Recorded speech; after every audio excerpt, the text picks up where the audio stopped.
I've gathered you all today to issue a retraction of what I have previously said. A couple weeks ago, I had this great idea for how I'm going to teach grammar, and it's going to be so good, right? Okay, well then I was listening to one of my favorite podcasts, The Cult of Pedagogy, and there's one about grammar, so I was like, okay, let me just hop on there so she can validate what I'm doing.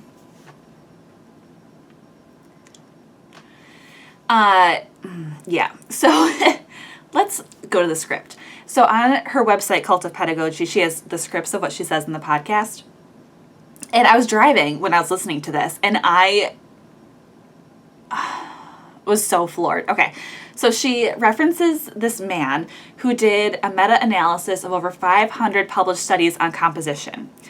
And he found, and this is directly from what she said, he found that grammar instruction is so ineffective that his summary sounded more like an admonition.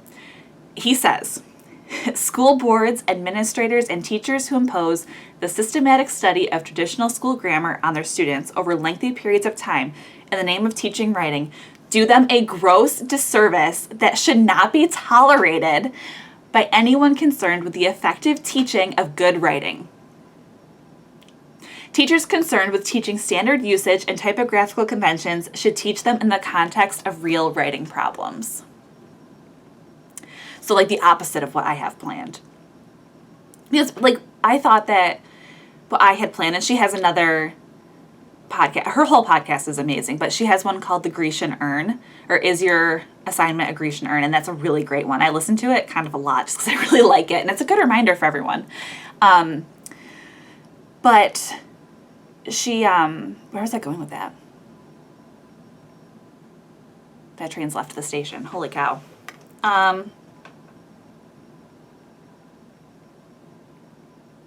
Oh, yeah. So I thought that what I had put together was going to be really engaging, and kids compete for points and whatever. And while that's true, it's basically just a textbook on a slide.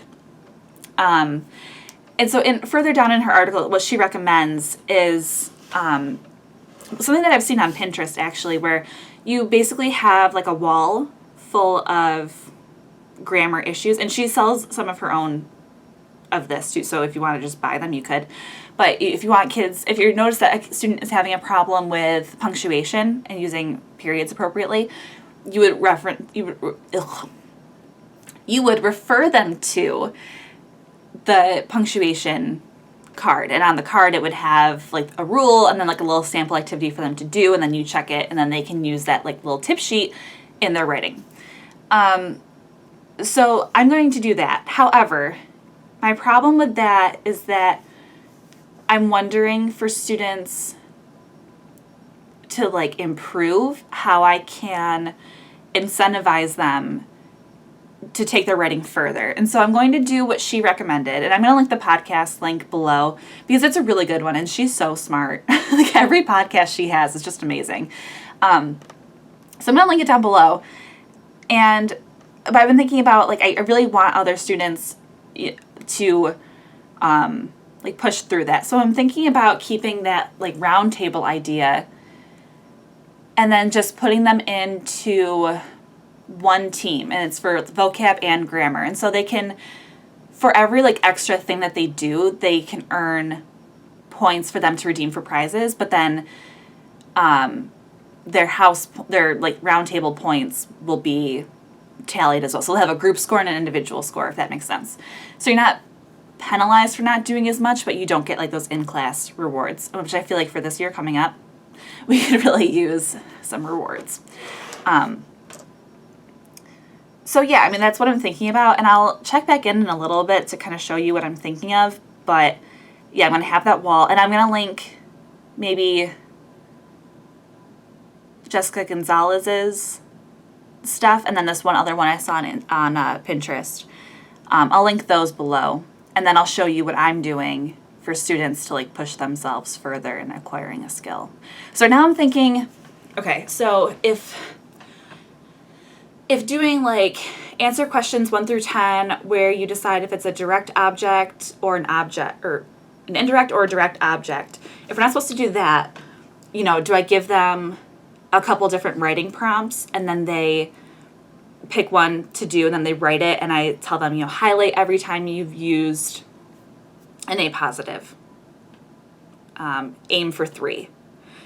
So I'm thinking that that's what I'll do, but I'll throw something together and then I'll show you guys. But yeah, that was a little shocking. But I'm glad that I found it out now. I think I only had one section done. And it honestly was going to be really tedious, 1, for me to make, and 2, probably for them to do.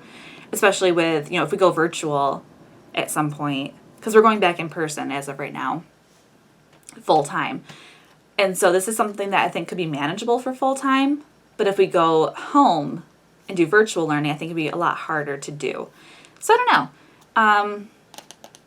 I'll show you what I'm doing though, because then it can be self-guided.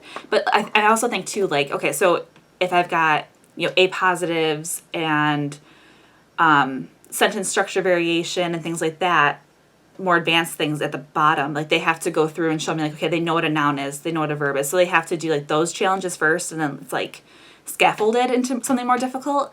So I might do that, and then they have to just achieve whatever percent is correct on that.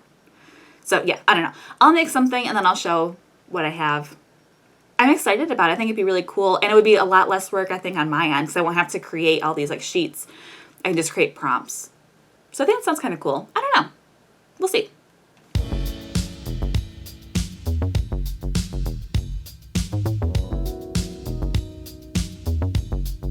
So I just was thinking, I should probably have this all be digital and not put it on my wall so that kids can take notes out that they need. I should just put it online. Maybe I can have for myself and my desk, little QR codes that they can scan, and then they can pull up whatever it is on their phone or something. I don't know if their laptops can do it, but they can definitely have it at least on their phone. So I'll have maybe the stash of QR codes, and then I can just put it on their assignment when they turn it in. Because, I don't know. So thinking about my room, I don't really want to give up any of my wall space for that. And it'll be less germs. Ugh. If they had to fill out the card and then give it to me, it's one less time I have to touch their stuff. And yeah, also appreciate how I moved the camera much further from me. So I was rewatching the first video and I was like, should I redo that? Because you guys are right in my face. But now you're not. So a little distance makes the heart grow fonder.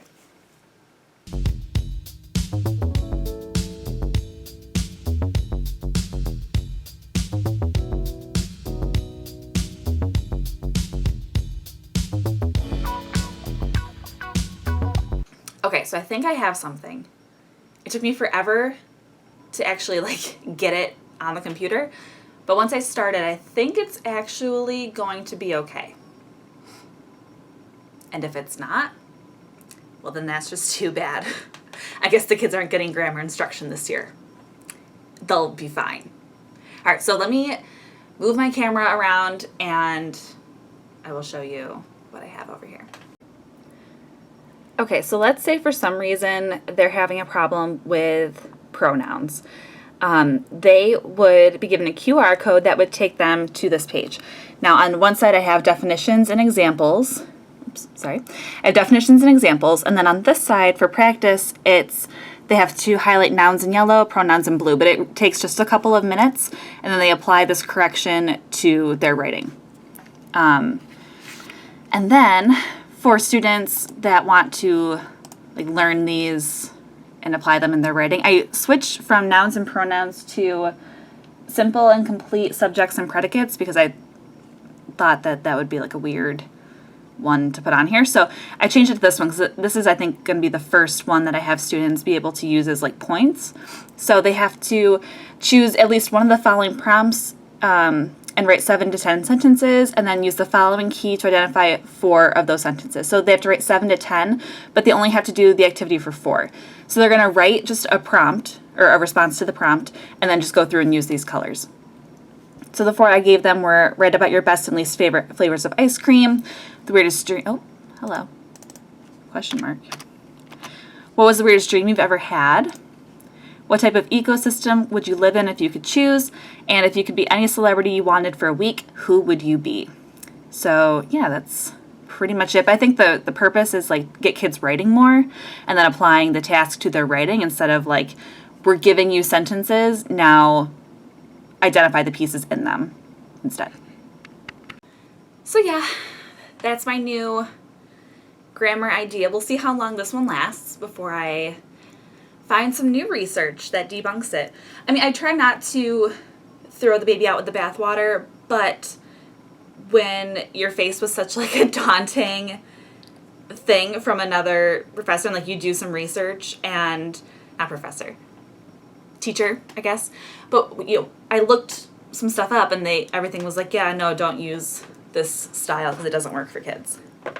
Okay, well, I'm not gonna waste all my time then creating something new if I know it's not gonna work. So we'll do this, and then I'll figure out what I'm gonna do in terms of like vocab and like the incentive portion, and I'll make another video about how I set that up, maybe once school gets started, and I have some like things I can actually show you. But yeah, that is my new grammar method. Thank you for tuning in. This has been perfect, an excellent YouTube video, flawless from start to finish. Bye!